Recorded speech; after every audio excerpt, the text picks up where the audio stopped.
Good afternoon. Our project investigates how the geometry beneath a piezoelectric crystal determines how much energy that the crystal can harvest from a single footstep. The headline finding, which is visible at the top of our poster, is that introducing a 2mm pit beneath the standard piezoelectric tile increases its stored energy output by a factor of 21.6 compared to the same disk resting on a flat support. To frame why this question matters, we direct your attention to the introduction section in the upper left corner.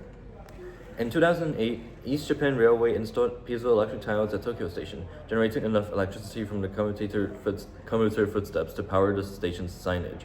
Since that deployment, the central question in the field has been one of efficiency. How can we extract energy from the same step, like more energy?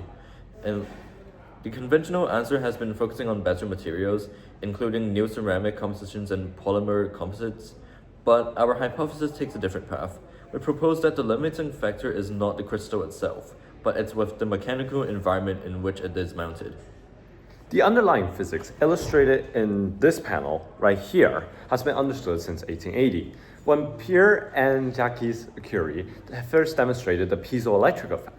When a piezoelectric crystal's lattice is mechanically deformed, the centers of positive and negative charge shift relative to each other, polarizing the crystal and producing a measurable charge across the crystal's faces. The magnitude of this charge separation depends directly on how much that lattice is strained. Pure composition produces some strain, but bending the crystal stretches one face while compressing the other, generating substantially more charge per unit of applied force. Our experimental methodology is summarized in the control panel. We used a 27mm piezoelectric disc and tested 5 support geometries, pit depths of 0, 0.5, 1, 1.5, and 2 millimeters. For each depth, we tapped the disc 5 times and recorded the voltage that accumulated across a 330 microfarad capacitor, conducting 5 independent trials per condition with the same disc throughout to eliminate variation. Our independent variable was pit depth in millimeters, and our dependent variable was capacitor voltage in millivolts.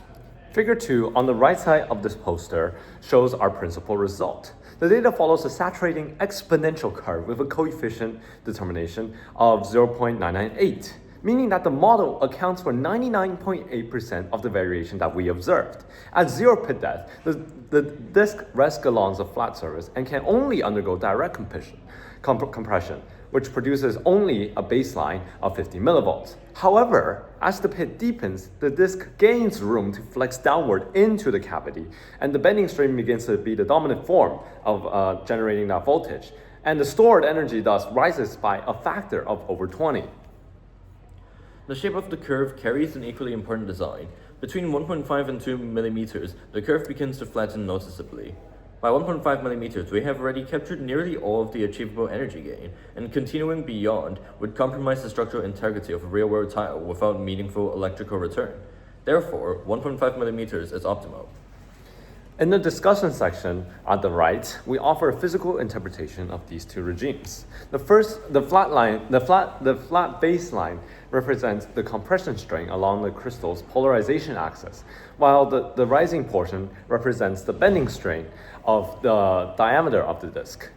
Right? Bending dominates because it produces a larger lattice deformation for the same input energy. And saturation occurs when the disk's deflection is constrained by the surrounding structure. We also want to talk about the uncertainty, because force was applied manually rather than using an instrumented apparatus. Standard deviations ranged from 4 to 12% of the mean. A calibrated drop test would substantially reduce the scatter, so further future work will vary pit diameter alongside pit depth to map the full geometric design space, and we will instrument our 25 disc demonstration tile with a force plate to characterize the output of an actual human footstep. In conclusion, the Tokyo Station deployment demonstrated that piezoelectric harvesting can operate reliably at an urban scale. However, our results suggest that the next significant gain in efficiency may not require a new generation of crystals that replace the current quartz and the PZT. It may come from rethinking the geometry of the cavity beneath the crystal. In acknowledgement, we would like to thank Mr. Kernahan for his guidance throughout the project. Thank you for listening, and thank you for your attention. Thank you.